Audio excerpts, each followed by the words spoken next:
everybody else that is out there viewing. Thank you so much for taking the time to join us today. This is Geeky Girls Journal. My name is Andrea, and today is January 30th, 2025.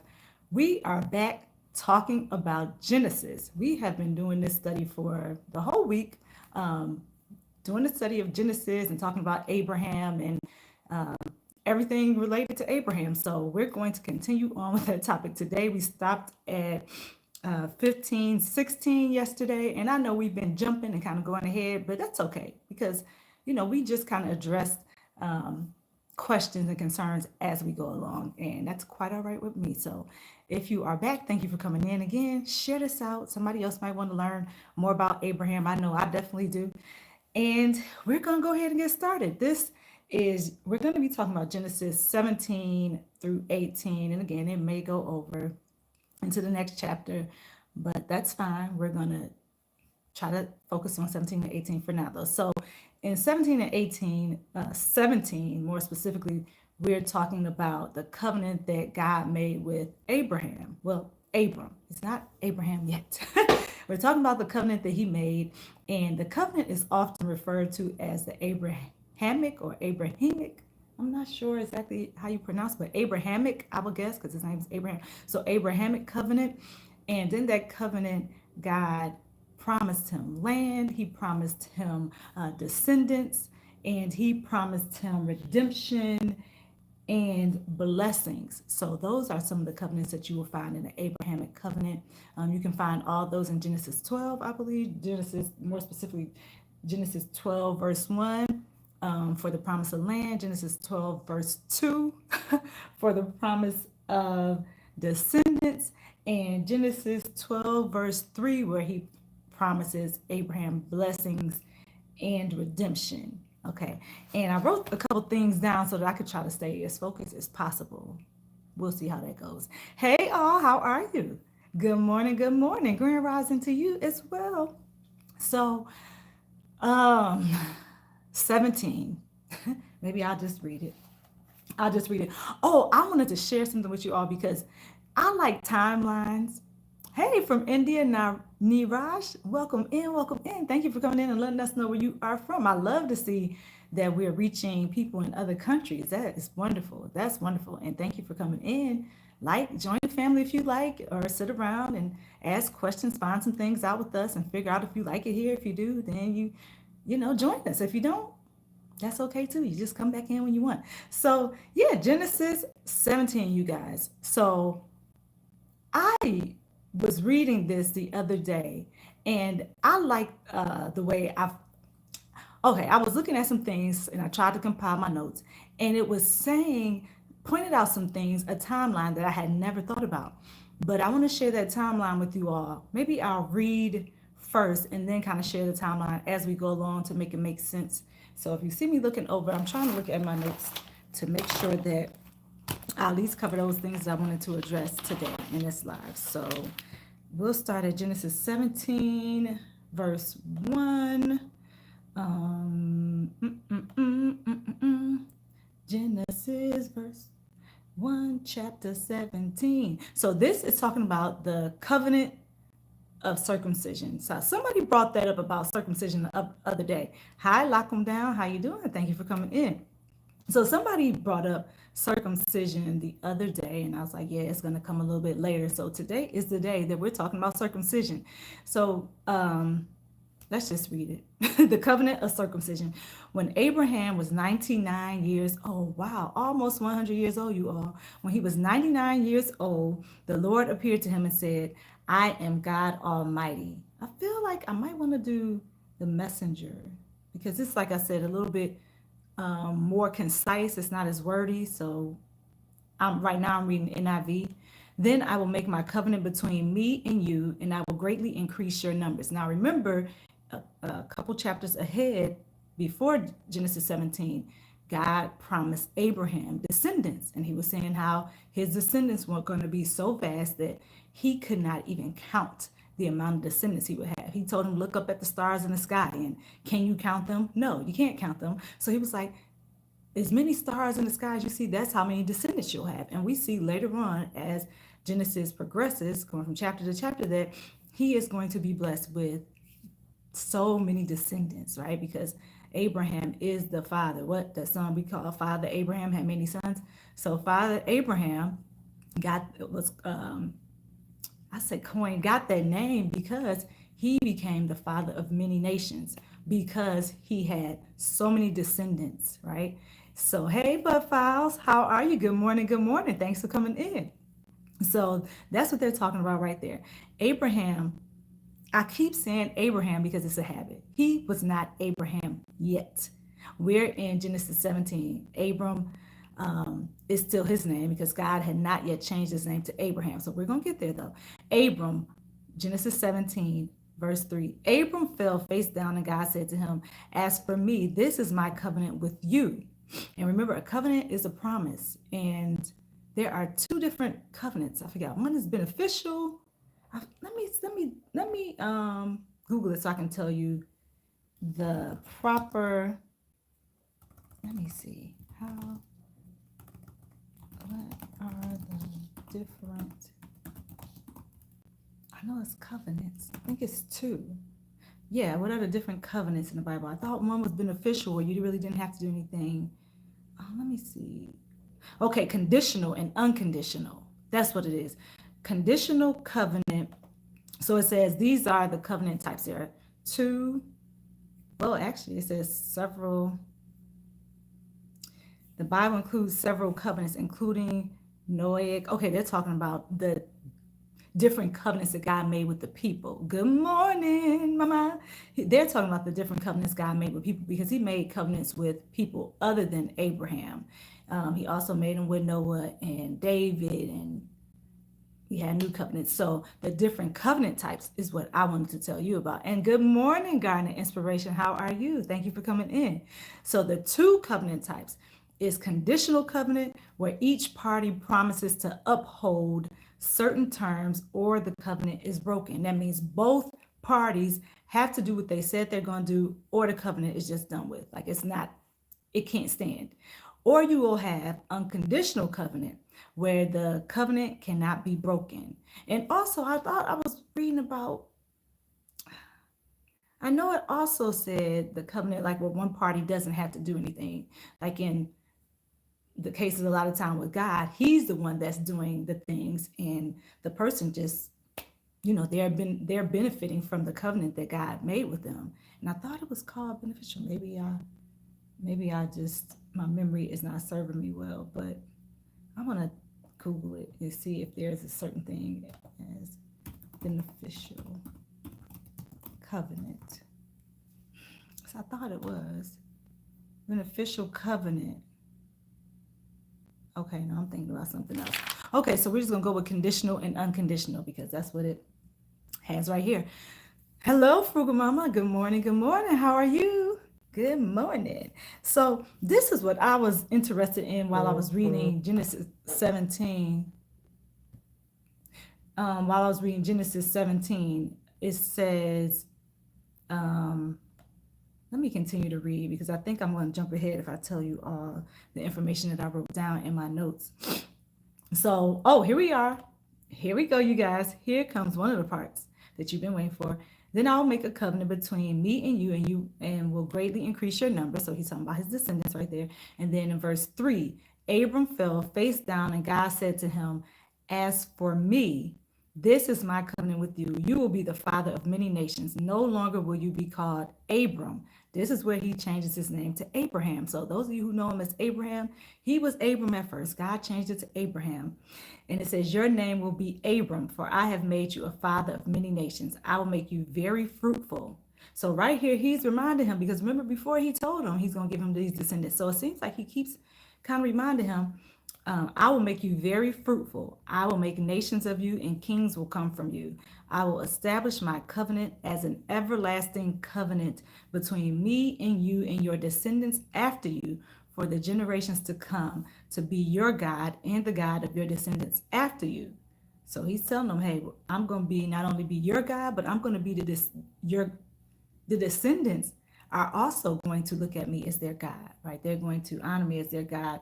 And he says, he's going to make him the father of nations. So he, like I said, he's reminding him continuously. And then he says,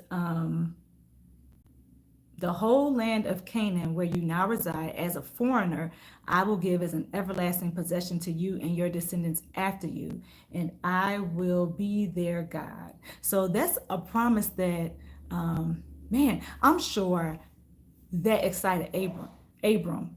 Well, he's now Abraham. I'm sure that excited Abraham, because if he's saying, I'm going to be your God and I'm also going to be your descendants' God, that kind of takes the weight off of him. Because remember back then, people also worship other gods, just like they do today. And this was probably very comforting. I'm guessing it would be comforting for me to know that all the descendants, all of the people in my line would be his God and would follow God. So I think that, to me, is a word of comfort. What do you all think? Do you think that's something that can be comforting to you if you are a believer in God, and then God says to you, I'm going to make your descendants, I'm going to also be their God. So that's how I look at it. What do you think? Let me know in the chat section. So I thought it was interesting that as I read, let me make sure the above files. As I was reading, I was looking at this timeline, so I might jump ahead with this timeline. Yes, it's comforting. Okay, thank you for answering that inspiration. So this timeline, I want to give you all a little picture of how old Abraham was when these things were happening. So Abraham was 75 years old when he left Haran. Now, I know they lived longer lives back there in the Bible days, like hundreds and hundreds of years old. Wow. When we find somebody who's 100 years old or older, we're like, whoa, wow, that person made it to 100. They must have had a good life. At least that's what I think, because I'm like, I know in the Bible it says, honor your father and your mother, and you'll have a long life. You'll be blessed with a long life. So I'm like, man, that person must have really been, a good, or I don't know. I mean, good can be, it can be different for each person. So I don't know, like how does God determine? Let me move on because I do have a question, but I'll save that. Abraham was 75 years old when he left Haran, and he was 86 years old when he had Ishmael. Well, when Hagar had Ishmael, because remember that was her son that she got pregnant with, because Hagar is actually the maid of Sarai. And then Sarah asked Abraham to sleep with her so that they can build a family through her. Okay, remember all that happened yesterday? And then people were getting upset. Hagar and Sarah had a relationship where they were going at it. They were arguing. They were abusing each other. And then Hagar left. Then she was told to go back. So she went back. And so now at 86 years old, she ended up having Ishmael, who was Abraham and Hagar's son. So that happened.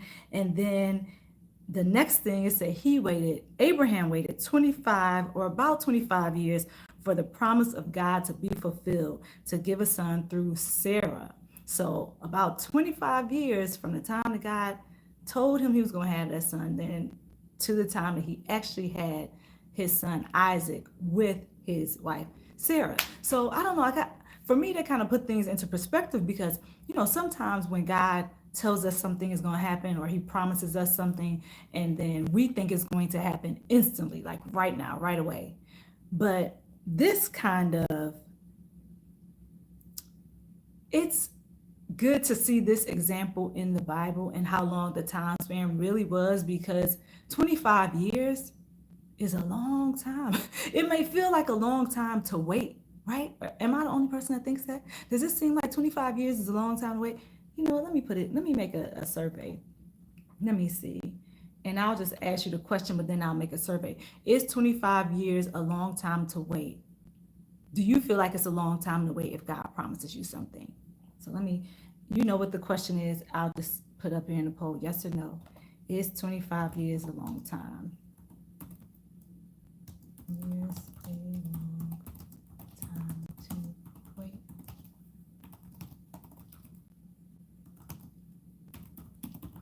Okay, there we are. So you answer the poll whenever you get a chance to do that.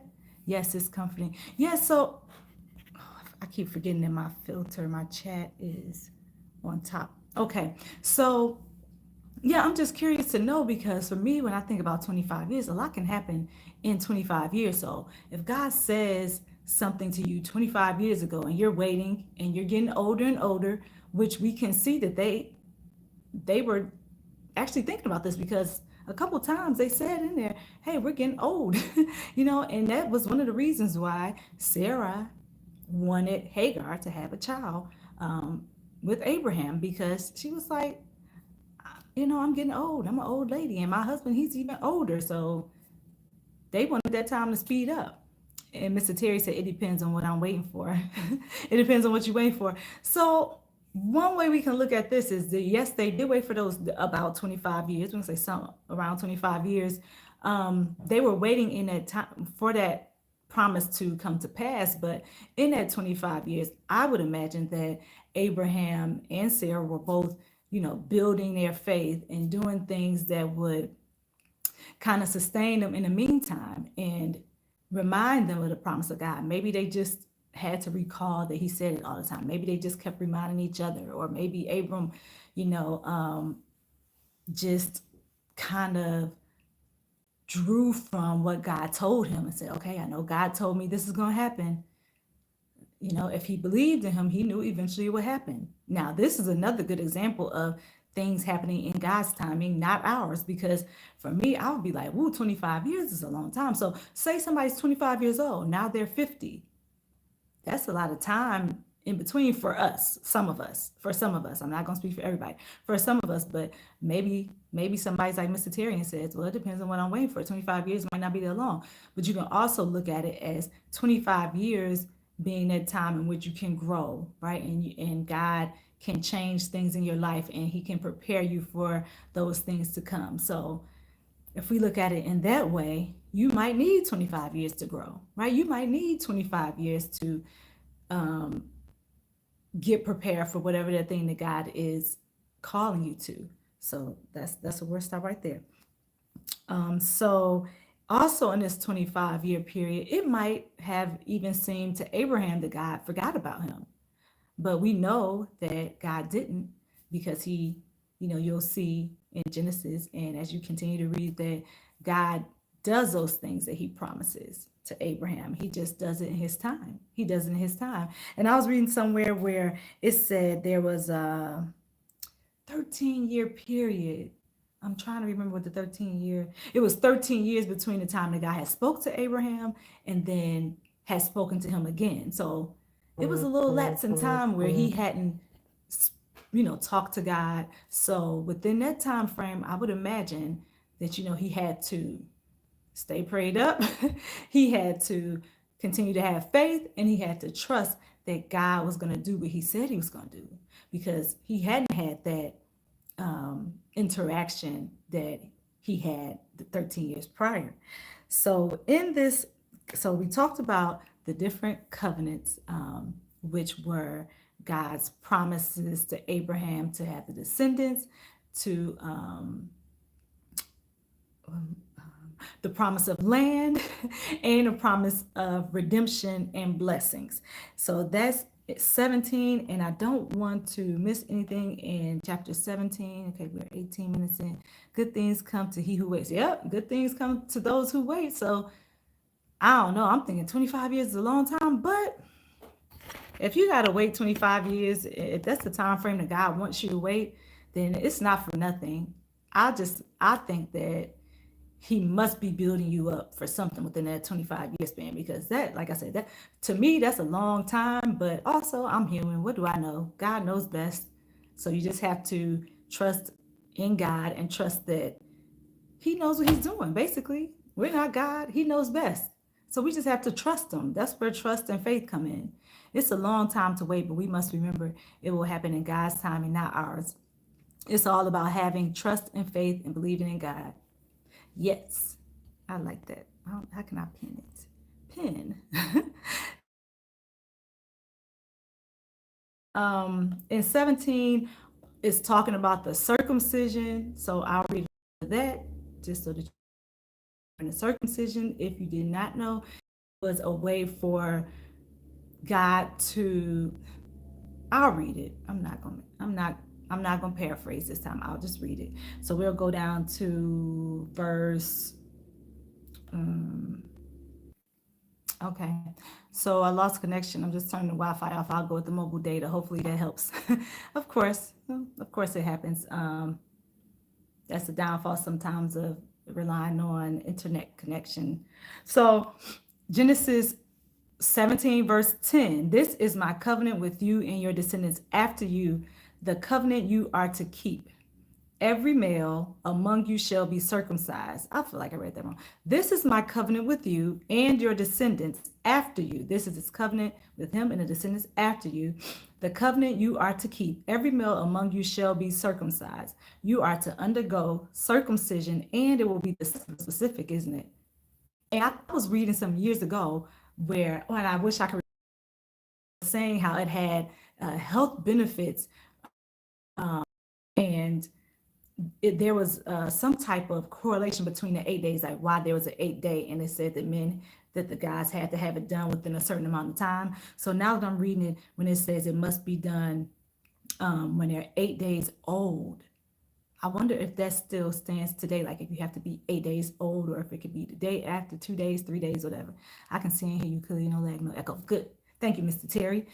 So it says, who is 8 days old must be circumcised, including those born in your household or bought with money from a foreigner. So those in the household or those who come in, maybe those who are servants, as long as they're in that household, or bought with money from a foreigner. Those who are not your offspring, and those that are not.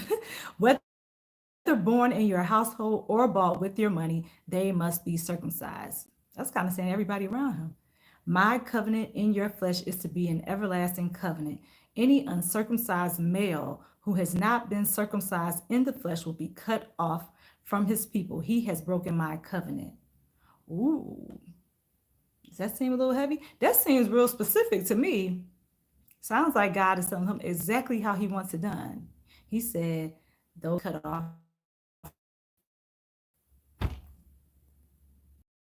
Okay, guess we're back. As for Sarah, your wife, you are no longer called Sarah. Her name is Sarah, and I think Sarah means princess. So he changed Abram's name to Abraham, and here's Sarah's name to Sarai's name to Sarah. And then they reminded him, God reminds him again, I will bless her and will surely give you a son. I will bless her so that she will be the mother of nations. Kings of people will come from her. And then Abraham fell face down because he was so happy about this. He laughed and said to himself, will a son be born to a man 100 years old? Will Sarah bear a child at the age of 90? And Abraham said to God, if only Ishmael might live under your blessings. And then God also blessed Ishmael too, right? So I know I'm jumping ahead. Then God said, yes, but your wife Sarah will bear you a son, and you will call him Isaac. So he was specific with the circumcision. He was specific with telling him what to name each son. And I know names in the Bible days meant something then. And it says, I will establish my covenant with him as an everlasting covenant for his descendants after him. And this is where he also gets in detail about what he wants to do with Ishmael. And as for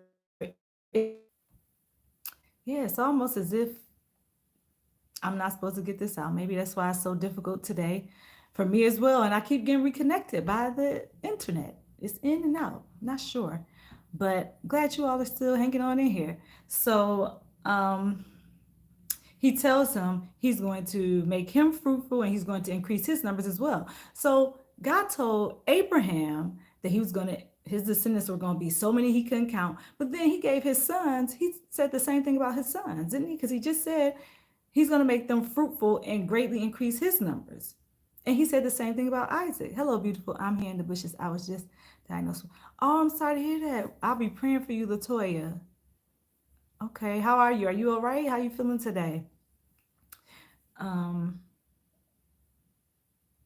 But my covenant I will establish with Isaac, whom Sarah will bear to you by this time next year. So he gave him detail. He's like, listen, I I don't know. To me, that's encouraging. If you've been waiting all these years, 25 years, it says about 25 years, and then God comes to him and says, she's going to get pregnant this time next year. Now he has something kind of to hold on to. He's like, okay, it's been 25 years, but God just said to me, it's going to be like she's going to be pregnant next year. So now they know they can look forward to next year, and they can, wait with anticipation and be like, thank you. I'm feeling pretty well.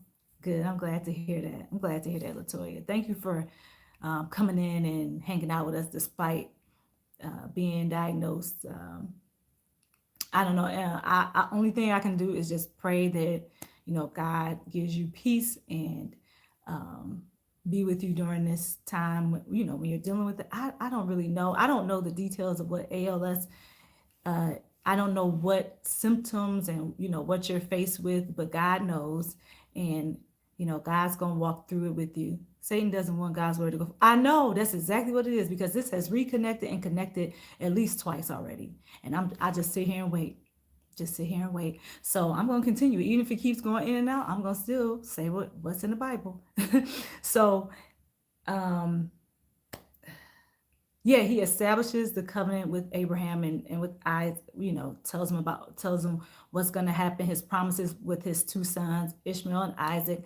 And then then he tells them, Sarah is going to be pregnant by this time next year. So I don't know. I feel like he has something to look forward to. Like, okay, God says she's going to be pregnant around this time next year. So they know they can look for a pregnancy during that time span. So on that very day, Abraham took his son Ishmael and all those born in his household are bought with his money, every male in his household, and circumcised them as God told him. Abraham was 99 years old. He was 99 years old when he was circumcised, you all. 99 years old. And his son Ishmael was 13. So they got circumcised together. That's something they would never forget. That was like a father-son outing, or a father-son, something that they did that was memorable. Like sometimes I'll do something with each of my daughters or all of them, and we'll call like a mother-daughter day or mother-daughter something. So this was like something that God told them to do, right? It's a covenant, but it was something that they can share in together, share in that time and that space together, something that they would remember and something that they were doing to honor what God asked them to do. ALS is commonly called Lou Gehrig's disease, a neurological disease that affects the nervous system. Lou Gehrig was a famous baseball player for the New York Yankees. Yeah, I've heard that name before, Mr. Terry. I just thank you for letting us know and giving us the details of ALS. So everybody, we'll be praying for Latoya. Keep her in your prayers if you don't mind. So Abraham was 99 when he was circumcised. Ishmael was 13. Abraham and his son Ishmael were both circumcised on that very day, and every male in Abraham's household, including those born in his household or bought from a foreigner, was circumcised with them. So all of them were circumcised on that day together. And then I guess from the day on, at 8 years of age, they would get circumcised whenever, that child was born, and then they hit the 8th day, because then it say the 8th day. Let me scroll back up so I can make sure I'm telling you the right information. So let me look. Let me see. I know it said 8 days. Now can't find it.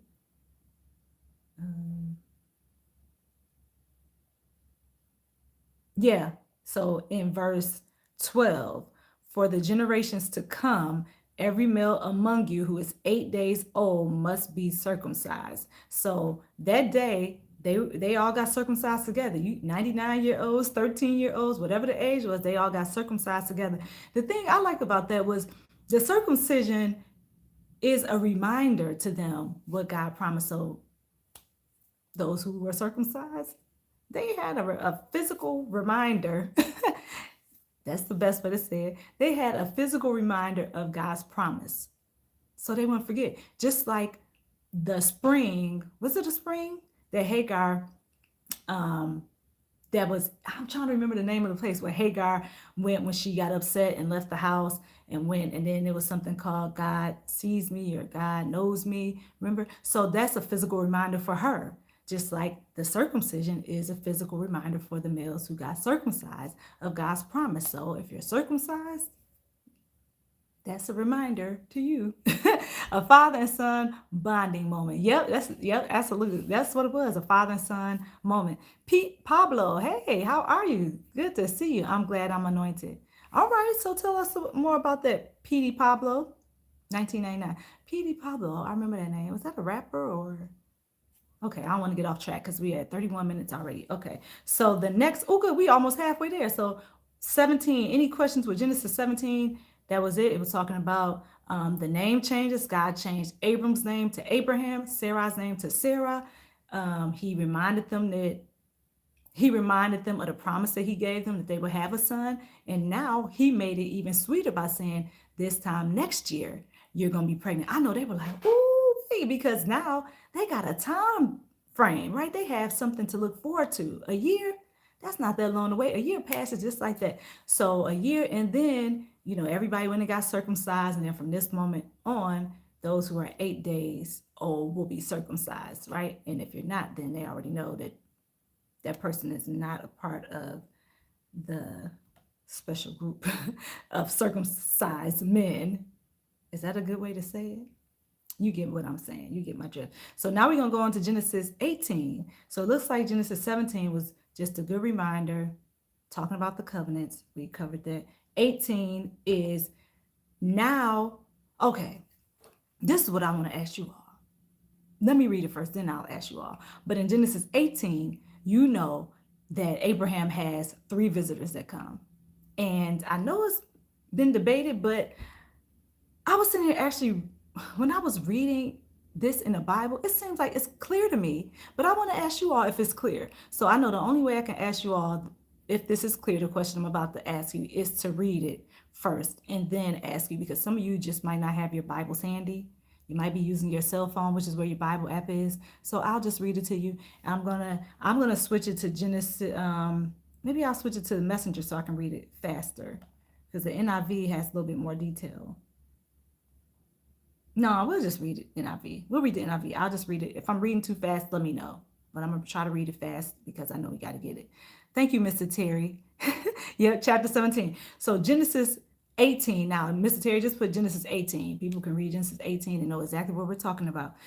Genesis 18, the Lord appeared to Abraham near the great trees of Mamre. Oh, okay. Thank you, Mr. Terry. I saw it out the corner of my eye. The Lord appeared to Abraham. We can call him Abraham now because he just got his name changed. So now I can say Abraham, near the great trees of Mamre, while he was sitting at the entrance to his tent in the heat of the day. So it was hot. Verse 2, Abraham looked up and saw 3 men standing nearby. When he saw them, he hurried from the entrance of his tent to meet them and bowed low to the ground. So, okay, I have a question about that, but I'll keep going. Like, why did he bow low to the ground as soon as he saw these men? Is that maybe it was customary to do that? Maybe he was just being hospitable. I don't know. Do you all bow to people when you see them coming nearby? Like, he saw them. It said Abraham looked up and saw 3 men standing nearby. When he saw them, he hurried from the entrance of his tent. So I don't know. He didn't even know who these men were, but he just like hurried up, ran to them, and bowed. That's the picture I get in my mind, at least. What do you think? Write it in the comment section. And would you, and this is a different time, so perhaps that's why I'm thinking about it that way. So let me see, verse 3. He said, if I have found favor in your eyes, my Lord. He said, my Lord. Did he know that one of the 3 men was my Lord, who is also who? God. What do you all think about that? Did he know at that moment that one of the 3 men was God? Okay, let's keep on going. Yes, hospitality was a big thing in those days. A big, in capital. You better put those caps in that word. Yeah, it was a big thing. Like, they were very hospitable. And I learned in church like a few Sundays ago that they were also very connected in the sense where people always went over each other's houses. They went over each other's houses. They stayed with each other. They shared everything they had. It was very community based. And it made me think about something. It's really not like that these days. Like, we are kind of skeptical of other people sometimes. People are looking at other people. Oftentimes, like, even if somebody were to say, I got a good example. Okay, in the Bible, I was reading this part. and it was talking about when Abraham sent his servant to go find a wife for Isaac, and it was Rebecca. He wanted him to find it in his family's town, city, whatever, and he sent. And then he had like this list. The servant was like, okay, Lord, please let this go smoothly so that I can please my master Abraham. He's a good man. And he's like saying this prayer, and the prayer included him being really specific, like, Lord, um, he kept seeing women coming in and out of this particular area. And he was like, Lord, let this woman, if it's the person for Isaac, let her offer me a drink. Not only let her offer me a drink, but let her offer something to my animals. So it was this whole thing. And then she came out and did just that. So he was like, huh. So the point I'm trying to get to of the story is after he did that, he said something. I have to try to remember where the chapter is, but I'll find it and then maybe we'll talk about it in a couple days. But the point of the story is he asked Rebecca, somebody that I didn't think that he even knew because he came to the land to go find somebody for the son. But he said, is there enough space in your father's house, for me to come sleep? And she was like, yeah, it's enough space in my father's house. Like he has plenty of room and, you can come fit. So I was thinking, how many of us would do that nowadays? Like there's somebody you don't even know that you just met and you offering them to come stay in your house. So that goes to show me that hospitality must have been and we're back. Yeah, why would she offer a stranger to come live in her household? Like to me, these days I can't really comprehend that because that's just not really something people typically do. Like open their house up to somebody who they don't even know, who's a stranger. Like that person could have any type of history, but they did that back then in the day. Yes, he knew. That's why he bowed down. Okay, let's keep reading. And he said, I found favor in your eyes, my Lord. Do not pass your servant by. Let a little water be brought, and then you may all wash your feet and rest under this tree. Let me get you something to eat so you can be refreshed and then go on your way now that you have come to your servant. And so he knew. You're right, he knew at this point. Very well, they answered, do as you say. So they said, one of them, be right back. Okay, so they said one of them was God, of the three men, one of them was God, and the other two were angels. But we'll keep reading and see. Very well, they answered, do as you say. So Abraham hurried into the tent to Sarah. Quick, he said, get 3 seahs, Seahs. I don't know what that is. Let me see. See, that is probably about 36 pounds or about 16 kilograms, okay, of the finest flour and knead it and bake some bread. So he told her, get this and go bake this bread. Please check your internet signal. I know it keeps buffering. I don't know what to do about that, Mr. Terry. I checked the signal. It's just going in and out. It's one of those days. And then I just use my mobile, my mobile data, but it's doing the same thing. So I think it's just one of those days, unfortunately. I'm so sorry. We live in the type of world you can't let everybody in your house. Good morning, everybody. Just listen. Thank you for listening, Frankie. But you are absolutely right. We do live in a type of world now that you can't just let everybody in your house. I look out the peephole. If I don't know you, you're not coming in my house. No, you can stand right out there. And also, like I like a warning. Don't just pop over here unless I really know you like that intimately. Mm-mm. Right? Yeah, I mean, and the thing is you cannot be too careful because like we said in so many of these lives, there are people who have just evil, I'm just going to say evil intentions and their motives are not right. So when I read that, I'm just always baffled. Like people always let people into their house and they welcomed them in. They gave them, food, whatever it is they desired. They made sure they had something to eat, to drink, and they said, hey, you can stay as long as you want. And I'm like, man, that really was community based. Like they really trusted each other back then because I don't see that happening now. I mean, let me know if you see something different. If you're from another country and you all do that, let me know. I don't think we do that a lot in America. So let me keep going. So she made some bread. Then he ran to the herd and selected a choice tender calf and gave it to a servant who hurried to prepare. So the servant didn't waste any time. Hurry up, got that together. I know, right? Don't just pop up. Don't just pop up because you're just going to be standing outside. Like you can text me or call me first and then say, hey, I'm coming. I need a heads up. And also, what if I'm not at home and you try to pop up and now you're just standing outside looking crazy. So Grand Rising, Mr. Terry. So then he ran to the herd and selected a choice. I read that part. So the servant hurried up, prepared the fine calf. He then brought some curds and milk and the calf that had been prepared and set these before them. While they ate, he stood near them under a tree. Where's your wife Sarah? They asked him. There in a tent, he said. Then one of them said, I will surely return to you about this time next year. Sarah, your wife, will have a son. Didn't we just hear them say that? Didn't God tell him that? The same thing in Genesis 17. Didn't God tell him this time next year Sarah's gonna have a child? So now they're saying it again. Then one of them said, I will surely return to you about this time next year. He said, I'm gonna return to you, and Sarah, your wife, will have a son. Now Sarah was listening at the entrance to the tent. So she was eavesdropping, what they call it, which was behind him. Abraham and Sarah were already very old. Sarah was past the age of childbearing. I think they were both 70. Abraham at this time was 75 with no children. So what we consider old, well past the childbearing, age typically. So if somebody has a child at 75 years old, if a woman is able to conceive at that age, then that is God. That's God, because most of the time that's not common. I have family that get mad when I tell them I don't do pop-ups. Hey, listen, Frank, it's your house. No, don't pop up. They allow church people to stay with them.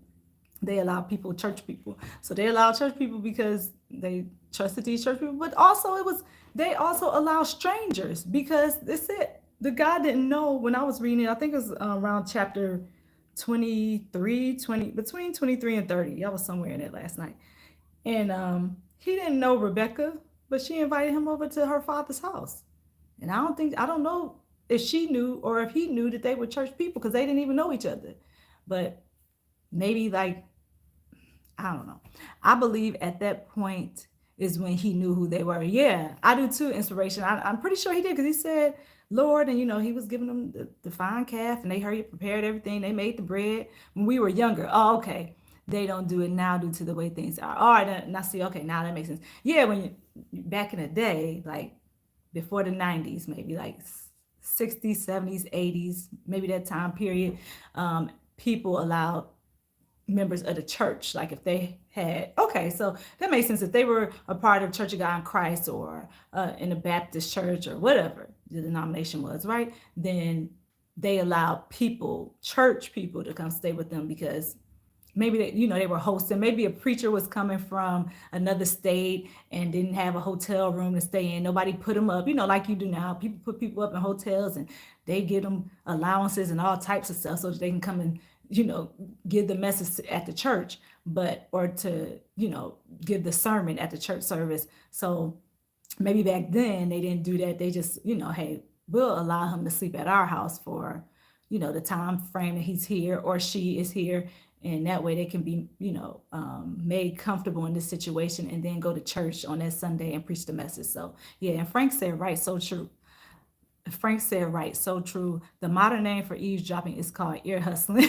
Mr. Terry, you always coming in with this. Yeah, okay, ear hustling, that's what they call it. So eavesdropping, also known as ear hustling. All right, 15 minutes, Andrea, pick it up. So Sarah laughed. This is the part, y'all, that I thought was interesting, because Sarah, in verse 12, so Sarah laughed to herself as she thought. It says she laughed to herself. After I am worn out and my Lord is old, will I now have this pleasure? So she's trying to think about, she's like, wait a minute. So you're going to wait until I'm this old and my husband is old and we all worn out. She's probably thinking, I don't even have the energy. And now you want to bless us with a son? God's timing.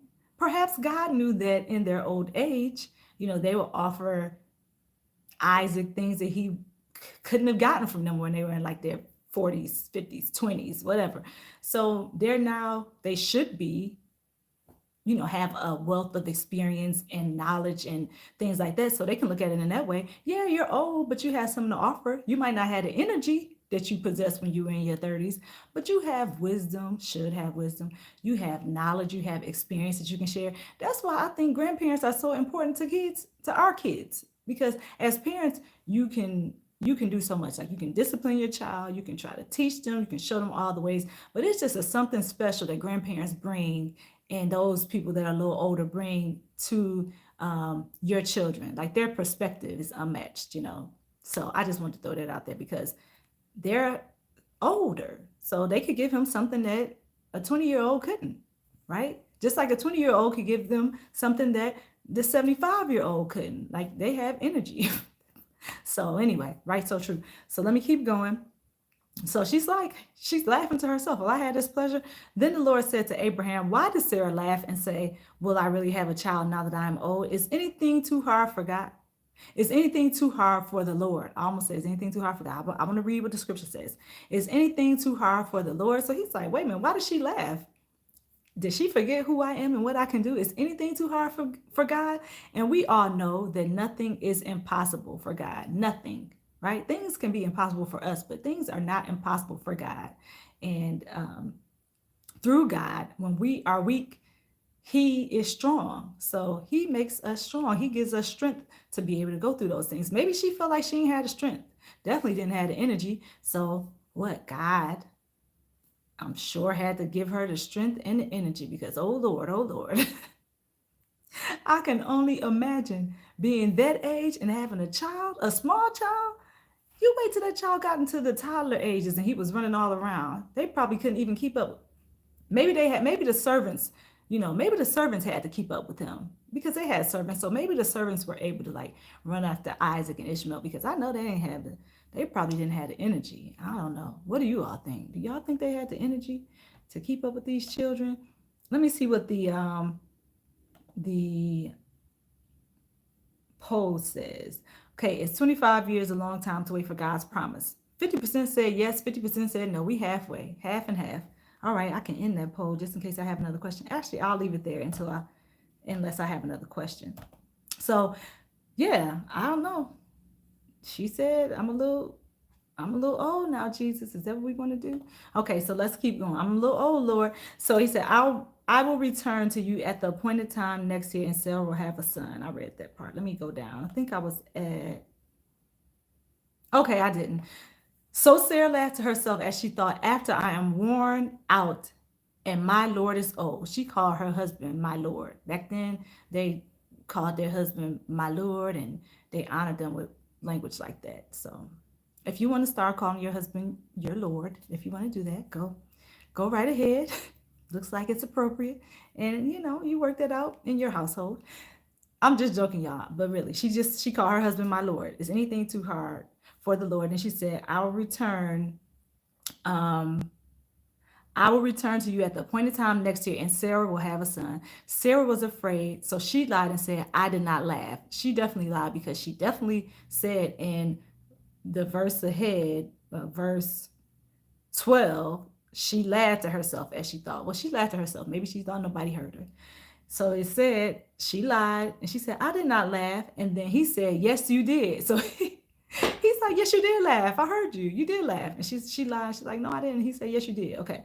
So after that happened, now is when we get into Abraham pleading for Sodom. So in the next part of the chapter, starting at verse 16, and we got 10 minutes left. Starting at verse 16, when the men got up to leave, they looked down towards Sodom, and Abraham walked along with them to see them on their way. So he was trying to see them out. Then the Lord said, shall I hide from Abraham what I'm about to do? So he was trying to decide whether or not he should tell Abraham what his next step was. And this is where it gets a little interesting. Okay, so I'm going to read it. Abraham will surely become a great and powerful nation, and all nations on earth will be blessed through him. So I guess he's trying to decide, should I tell him or should I tell him? He eventually decides to tell Abraham this important piece of information, which is verse 19, for I have chosen him so that he will direct his children and his household after him to keep the way of the Lord by doing what is right and just, so that the Lord will bring about for Abraham what he has promised him. So he's still thinking about it. I'm going to find a verse where he gets to some. Oh, here we go. Verse 20. Then the Lord said, the outcry against Sodom and Gomorrah is so great and their sin so grievous. That's what it says. Their sin so grievous that I will go down and see if what they have done is as bad as the outcry that has reached me. So he wants to go check it out and see, what's happening in Sodom. If not, I will know. The men turned away and went towards Sodom. But Abraham remained standing before the Lord. So the two men who some theologians say, or scholars say, that were angels. So they went, and then Abraham stayed standing before the Lord. Now, this is when he's going to start pleading. And you all, let me know if you think Abraham was like pushing it. You know what? I'm going to put that in a survey right now. So when I read it, you can let me know if you thought he was pushing it or if you thought he was just really trying to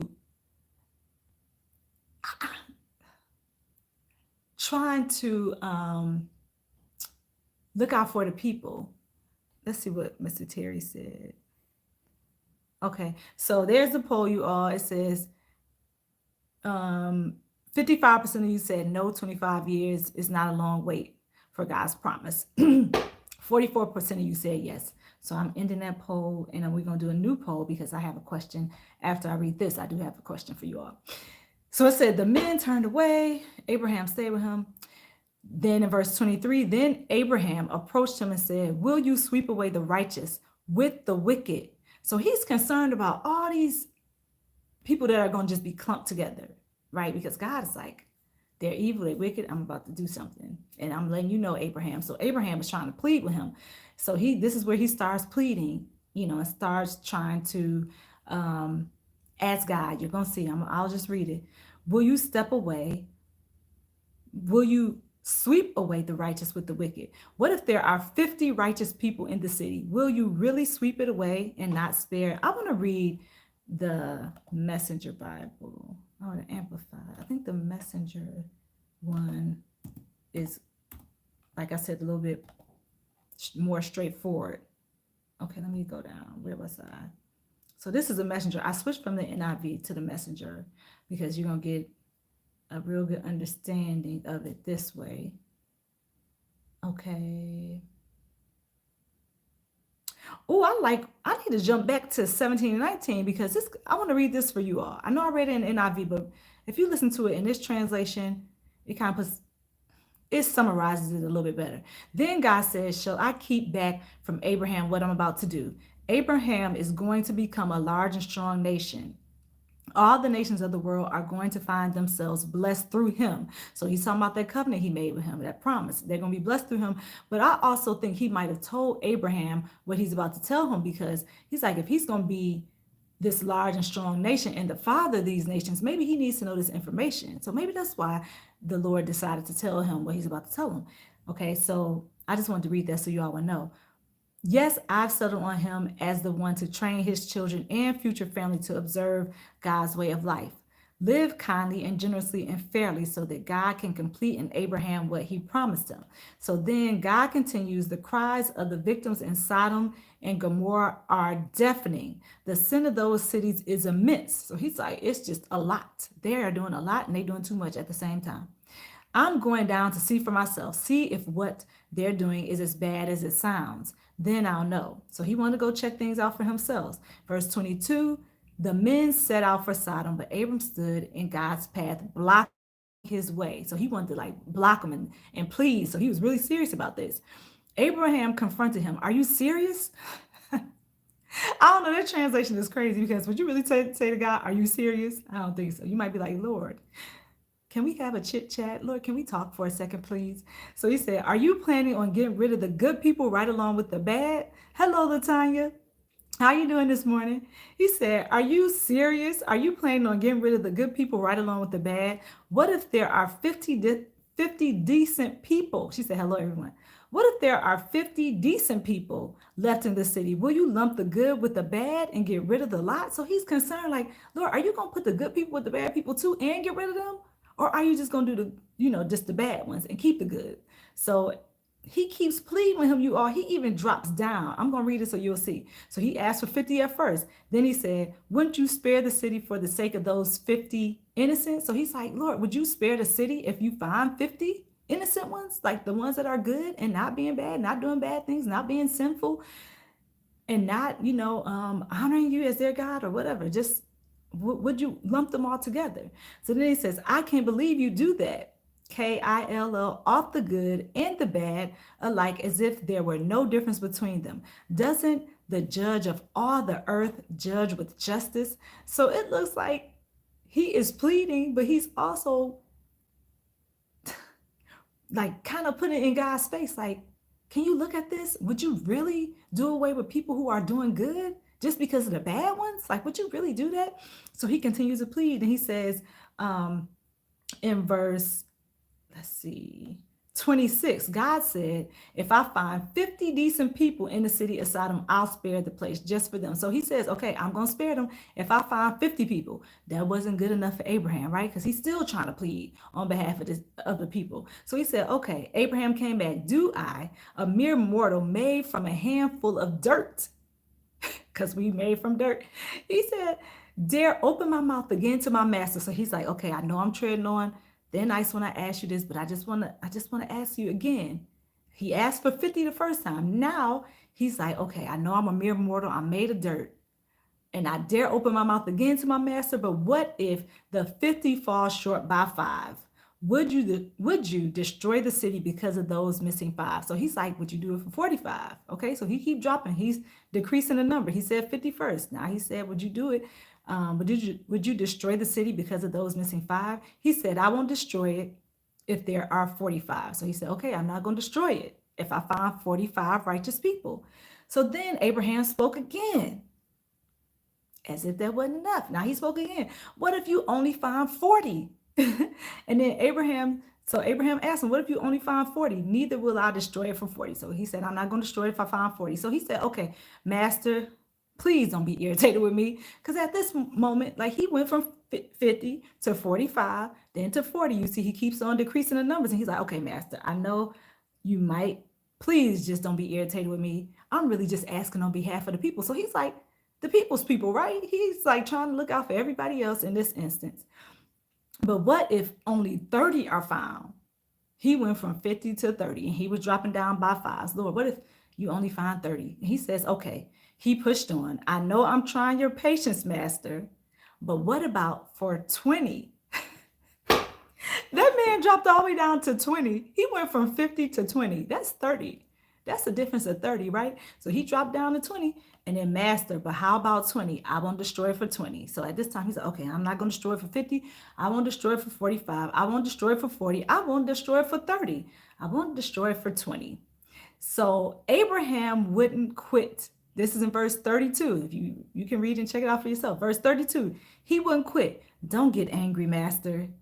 This is the last time. Do y'all think this is going to be the last time? So he said, look, master, I know you might be irritated with me. I keep asking you the same question, but I'm dropping it down by 5. So it's really a different question because I'm reducing the number of people. But God, don't get angry, please. This is the last time. What if you only come up with 10? 10 people out of that whole area? 10 people, y'all? He said 10 people. If you can find 10 righteous people. So then he said, for the sake of only 10, I won't destroy the city. God, he was compromising, wasn't he? He went from 50 all the way to 10. When God finished talking with Abraham, he left and Abraham went home. That's the end of Genesis 18. So he compromised all the way down from 50 to 10. Would you have continued to compromise? Do you think you would have continued to compromise for the sake of the people? Or would you have just left it? Like if God said, I'm going to Sodom and Gomorrah and I want to see what's happening. I want to see if it's as bad as it really is. Like if he said that to you, would you be like Abraham in this instance and try to, ask for mercy on the people and ask for the righteous, like ask for him not to clump them in with the ones that were doing bad? Or would you just kind of be like, hey, that ain't none of my business. and let God go do what he does, or, let the Lord go handle it. So I'm going to ask you all that in the survey, then we can get out of here and then we'll do 1920.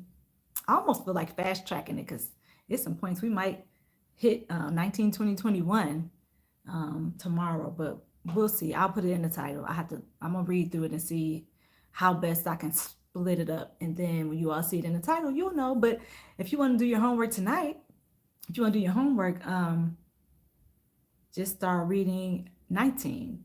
So let's see. Would you do like Abraham? I'm just say that. That's easier. Would you do like Abraham did? Would you plead?